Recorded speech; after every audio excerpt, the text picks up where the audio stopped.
नमस्कार साथियों, स्वागत है आपका अपने ही पसंदीदा यूट्यूब चैनल बीरू एकेडमी पर। डियर, बात करेंगे शिक्षा एवं रोजगार से जुड़ी हुई आज की महत्वपूर्ण खबरों पर।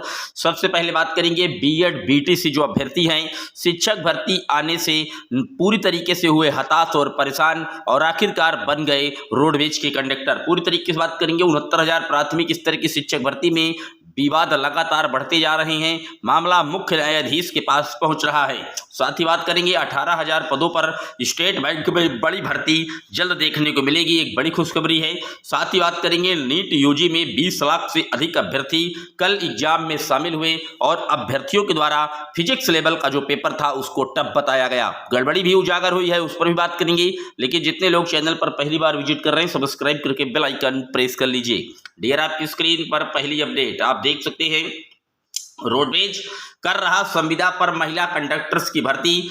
बीएड और बीटीसी वाली महिलाएं रोडवेज बसों में काटेंगी टिकट। आप देख सकते हैं किस तरीके से योगी आदित्यनाथ की सरकार में दयनीय स्थिति होती जा रही है बीएड और बीटीसी किए हुए प्रशिक्षित स्नातक अभ्यर्थियों की। आप जानते हैं डियर, इतनी बड़ी पढ़ाई करने के बाद अगर ये महज एक टिकट काटने की नौकरी कर रहे हैं तो कितनी दयनीय स्थिति है इस समय उत्तर प्रदेश की। आप देख सकते हैं बीएड बीटीसी वाली महिलाएं रोडवेज बसों में काटेंगी टिकट। कंप्यूटर कोर्स का सर्टिफिकेट कहीं ना कहीं प्रोफेशनल डिग्री रखने वाले महिलाओं ने भी किया है अप्लाई। मामला जुड़ा है, आप देख सकते हैं, कानपुर से, जहां पर कानपुर में रोडवेज जो है वो कर रहा है संविदा पर महिला कंडक्टर्स की भर्ती। अब यहां पर महिलाओं ने जो बीएड किया है, बीटीसी किया है, टेट क्वालिफाइड है, सीटेट क्वालिफाइड है, वो मजबूरी में अब कहीं ना कहीं रोडवेज बसों में टिकट काटने के लिए फॉर्म को अप्लाई कर रहे हैं। क्यों? क्योंकि आप जानते हैं उत्तर प्रदेश में बेसिक विभाग में कोई भर्ती पिछले कई साल से नहीं आ रही है। अभ्यर्थी पूरी तरीके से परेशान हैं, हताश हैं, क्योंकि योगी सरकार ने किसी भी सत्र में 2018 के बाद से अगर बात की जाए तो पिछले 7 से 8 साल में बेसिक विभाग में कोई भर्ती नहीं की। जबकि नई शिक्षा नीति का हवाला रहा हो या आप जानते हैं पीएबी की रिपोर्ट रही हो, केंद्रीय शिक्षा मंत्रालय का डाटा रहा हो, 1,42,000 पद वर्तमान समय में उत्तर प्रदेश के प्राथमिक परिषदीय विद्यालयों में रिक्त हैं। और नई शिक्षा नीति को सही तरीके से सुचारू रूप से लागू करवाने के लिए प्राथमिक परिषदीय विद्यालयों में शिक्षकों की भर्तियां अनिवार्य हैं। लेकिन पूरी तरीके से हमारे बेसिक मिनिस्टर साहब हों, संदीप सिंह जी, या मुख्यमंत्री साहब हों, निश्चित तौर पर प्राथमिक स्तर की शिक्षक भर्ती को लेकर के चिंतित नहीं है। और इसी की वजह से है कि बीएड बीटीसी पास जो महिलाएं हैं वो कहीं ना कहीं अब रोडवेज में कंडक्टर की नौकरी करने के लिए मजबूर है। डियर, बात कर लेते हैं अगली अपडेट की। अगली अपडेट उत्तर प्रदेश की 69,000 शिक्षक भर्ती से जुड़ी है, जहां पर शिक्षक भर्ती में सुनवाई को आवेदन करने जा रहे हैं अभ्यर्थी। परिषदीय स्कूलों में 69,000 सहायक शिक्षक भर्ती में आरक्षण को लेकर के सुप्रीम कोर्ट में 21 जुलाई को सुनवाई तय है। लेकिन पीड़ित अभ्यर्थी चाहते हैं कि यह सुनवाई गर्मियों की छुट्टियों में हो।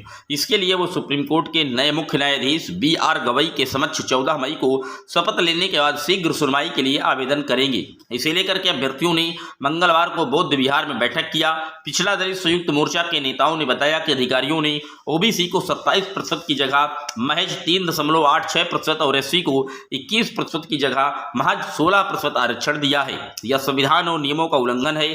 करीब 7,000 ऐसे लोगों को शिक्षक बना दिया गया जिनकी शैक्षणिक योग्यता तय तिथि तक पूरी नहीं थी। यहाँ पर उन्होंने उसका भी बात कर लिया जो अभी हाल ही में आपने देखा था कि जो शैक्षणिक योग्यता को लेकर के 28/12 बताई गई है 2018 तक, यानी कि जहाँ पर मैंने आपको बताया था कि बीटीसी के अभ्यर्थी 69,000 में 18 बैच के ऐसे कैंडिडेट सेलेक्ट हो गए हैं जिनके सेमेस्टर्स में बैक थी।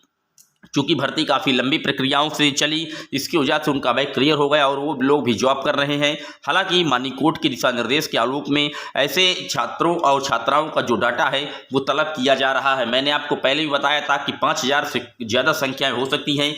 और यहाँ पर आप देख सकते हैं करीब 7,000 ऐसे लोग हैं जिनकी शैक्षणिक योग्यता तय तिथि से पूरी नहीं है। ये भी हटने वाले हैं क्योंकि निश्चित तौर पर कहीं ना कहीं जो गड़बड़ियाँ हैं, जालसाजी की गई है अभ्यर्थियों के द्वारा, इन पर भी जाँच का आदेश दिया गया है माननीय कोर्ट के आलोक में। और साथ ही साथ जो आरक्षण की गतिविधि में 6800 की जो सूची जारी की गई है, निश्चित तौर पर ये अभ्यर्थी भी लगातार दर की ठोकरें खा रहे हैं। मामला सुप्रीम कोर्ट में विवादित है और 69,000 शिक्षक भर्ती में 1 अंक वाले अलग अभ्यर्थी अपनी नियुक्ति को लेकर के मांग कर रहे हैं। उत्तर प्रदेश की ये 69,000 शिक्षक भर्ती निश्चित तौर पर विवादों की भर्ती कही जा सकती है, क्योंकि इसमें इतने बड़े बड़े विवाद फंसे हुए हैं कि सरकार इस विवाद से अपना जो मुंह है वो किस तरीके से छिपाए है आप बखूबी समझ चुके हैं डियर। बात कर लेते हैं अगली अपडेट की। अगली अपडेट आप देख सकते हैं, इस साल 18,000 भर्तियां करेगा भारतीय स्टेट बैंक।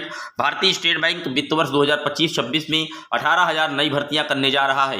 इनमें 13,500 और से 14,000 पद क्लर्क के हैं और करीब 3,000 पद अधिकारी स्तर के हैं।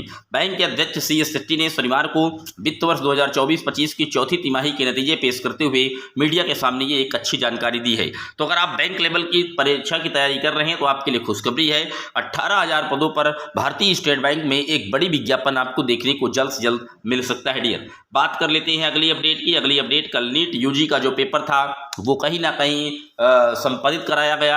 आप जानते हैं देश भर की सबसे बड़ी परीक्षा है डॉक्टरी लेवल की, और यहीं से अभ्यर्थी क्वालिफाइड करने के बाद चिकित्सक बन जाते हैं। यहाँ पर आप देख सकते हैं 20 लाख से ज़्यादा अभ्यर्थियों ने सख्त पहरे में परीक्षा दी।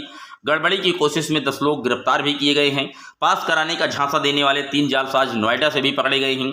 यहाँ पर पूरी तरीके से कहीं ना कहीं अगर पेपर के लेवल की बात की जाए तो अभ्यर्थियों का साफ कहना था कि जो भौतिक विज्ञान का पेपर था वो काफ़ी टफ बताया गया। यहाँ पर आप देख सकते हैं किस तरीके से जांच पड़ताल की जा रही है। छात्राओं की नात वाली यहाँ पर युवाओं के जनेऊ तक उतार दिए गए हैं कर्नाटक में, क्योंकि कहीं ना कहीं उन्होंने नकल को नकेल लगाने के लिए सारी कार्रवाई की जा रही हैं। भौतिक विज्ञान की जो विषय था वहाँ पर अभ्यर्थियों की मुश्किलें बढ़ी हैं। ये आप देख सकते हैं। नीट यूजी के अभ्यर्थी बोले पिछले वर्ष की तुलना में इस वर्ष जो पेपर था वो कुछ हद तक और टफ था, यानी कि कठिन लेवल था। परीक्षार्थियों के जूते और हेयर बैंड भी उतरवाए गए। परिसर के बाहर नोटिस भी लगा दी गई थी कि किन किन चीज़ों को लेकर के अंदर नहीं आना है। फिलहाल परीक्षा संपादित करा ली गई है, लेकिन जो पेपर था वो निश्चित तौर पर पिछले वर्ष की तुलना में इस बार थोड़ा टफ जरूर था। ये था शिक्षा जगत से जुड़ा हुआ दैनिक वीडियो। कैसा लगा कमेंट जरूर करिएगा। चैनल पर जितने लोग पहली बार जुड़ रहे हैं सब्सक्राइब कर लीजिएगा।